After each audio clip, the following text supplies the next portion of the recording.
Hey everyone! I'm always talking on this channel about making promises to yourself and keeping them.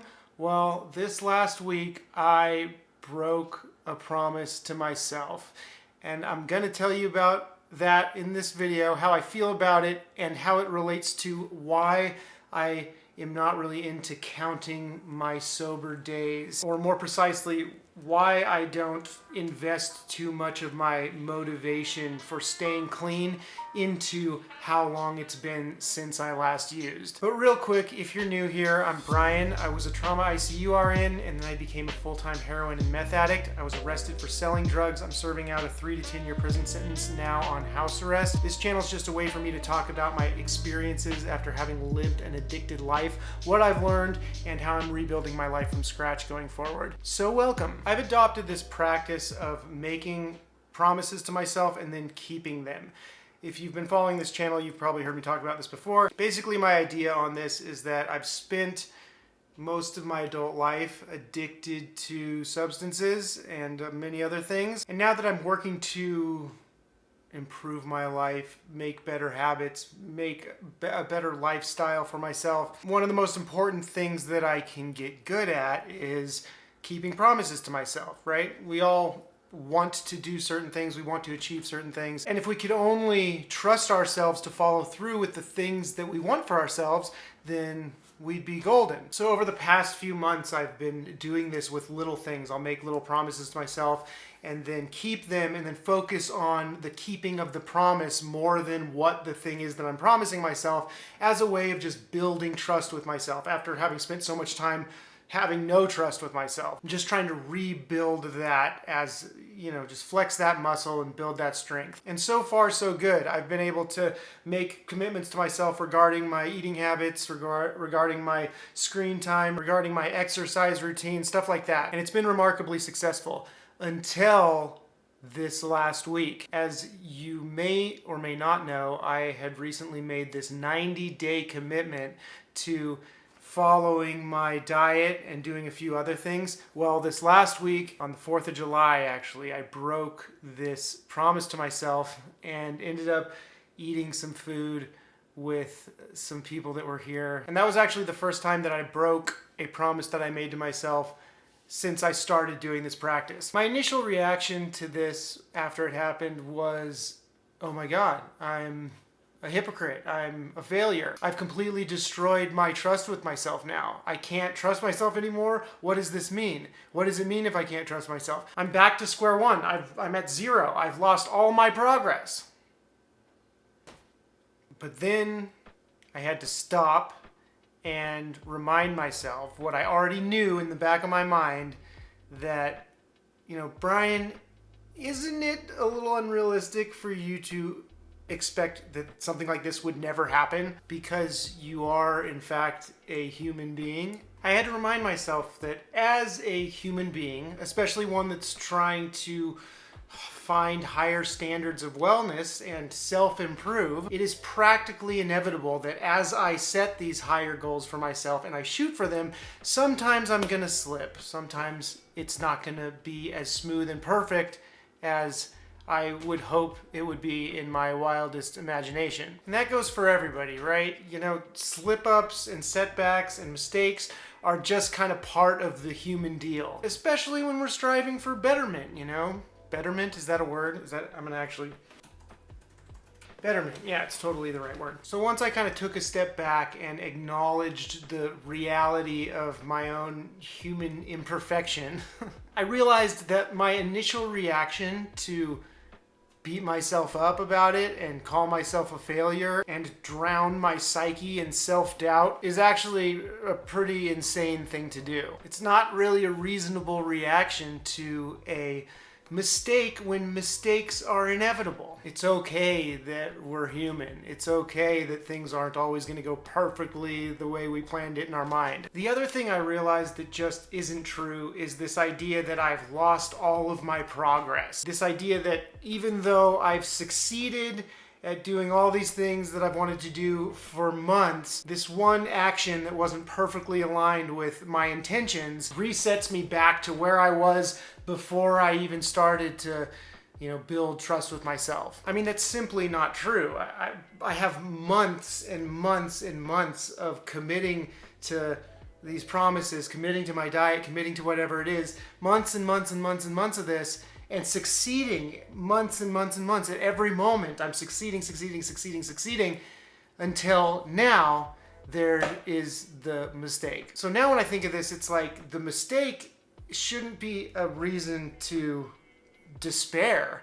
This is actually a reason to celebrate. We go, okay, wow, look at how far I've come. Look at how much I've learned about myself. Look at how much trust I've built in myself up until this point. Maybe an easier example is just to think of the dieting itself as the goal. So I set these diet goals and these exercise goals, and I committed to them for these months and months and months and months, and I've succeeded to do what I said I was going to do all this time, and I have gains, I'm fitter, I'm healthier. The progress I've made is physically undeniable. And that slipping up once isn't gonna do anything to that progress as long as I don't continue to slip up. As long as I can reset and get back on course, recommit and re-engage and move forward productively. The only way I can actually lose all that progress is if I just continue to not get back on track. And the funny thing is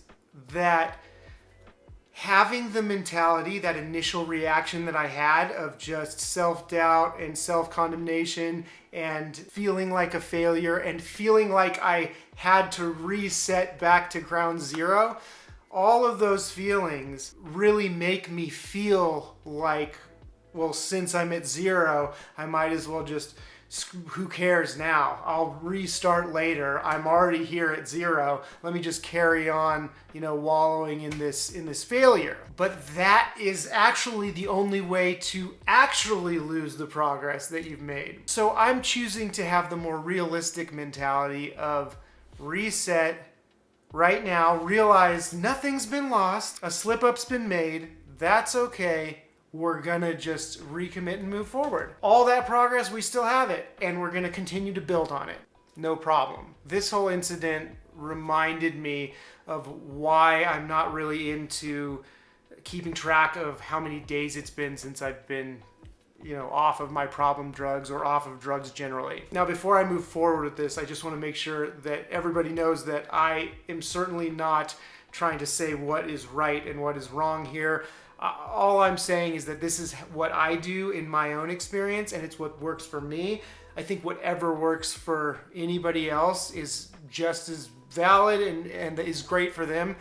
My big thing, and I say this all the time on this channel, is that I think the most important thing you can do is respect what actually works for you. Get in touch with what actually works for you and respect that and follow through with that. That's how everybody should run everything in their life. You gotta do what works for you. For me personally, I just feel like I don't want to place too much of my motivation for staying clean in the fact that it's been so many days since I last used. Because if a mistake happens, and in my mind that means I'm resetting to zero, then all of that motivation that I placed in my days clean for my staying sober also just goes away, right? All that motivation vanishes because you're back at zero. But I just don't think that that's a very helpful or accurate way to look at it. If you had a real addiction problem and you've been clean for a period of time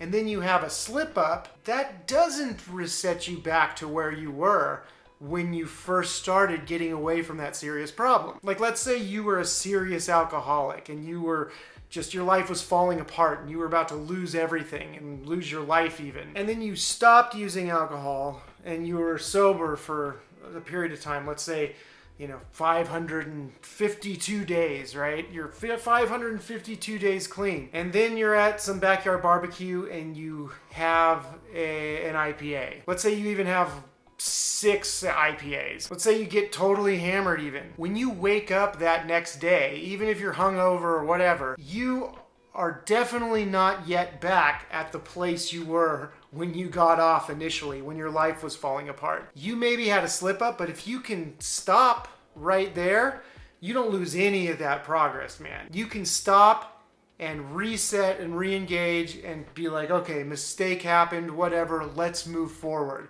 I still have all of this progress that I've made. I don't want to actually lose that progress, because the only way you're actually going to lose that progress is if you're here and you're like, I'm back at zero, F it.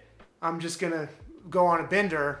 And then that bender turns into 2 weeks and 3 weeks and a month. And then you're actually losing all this progress because you're headed right back down to where you were. And whenever you stop, you're going to have to turn around and go back up again. But when you made the mistake and you're here, you're still here. You haven't done any actual backsliding yet as far as your life is concerned and your wellness is concerned. So why tell yourself that? Why tell yourself that you're back at zero and that it's all, starting from scratch now? In reality, it's crazy to expect that mistakes are never going to happen in your life, regardless of what you're talking about, whether it be addiction to drugs, behavioral addictions, or just, bad habits that you engage in, or, mistakes of any kind. They're going to happen. It's part of life. And if they're going to happen in every other part of life, then they definitely are liable to happen with serious drug addiction as well. So we got to be realistic with ourselves. That's not to say that we want to give ourselves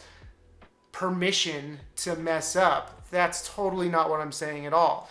I'm just saying when it happens, I don't think it's helpful to beat ourselves up about it and tell ourselves that, we've lost all the progress that we've made. When it comes to my promises to myself, I messed up and I ate at some ice cream and some hot dogs when my friend Carissa and her kids came over to barbecue for the 4th of July and the fireworks. And guess what? I had that mentality when they left of hitting zero again. And you know what I did the next day? I kept eating bad food. And now, though, I've stopped again because I've recognized all this stuff and I realized all this stuff was happening, and I've recommitted and I've re-engaged, and I'm like, you know what? A couple of hot dogs and some ice cream and some junk food for a day or two isn't gonna make me completely out of shape and unhealthy again, as long as I stop now. And so I've stopped now, I've recommitted, re-engaged, re-promised myself that I'm gonna continue on this 90-day commitment that I had, and whatever, there was a little slip up in here, that's okay.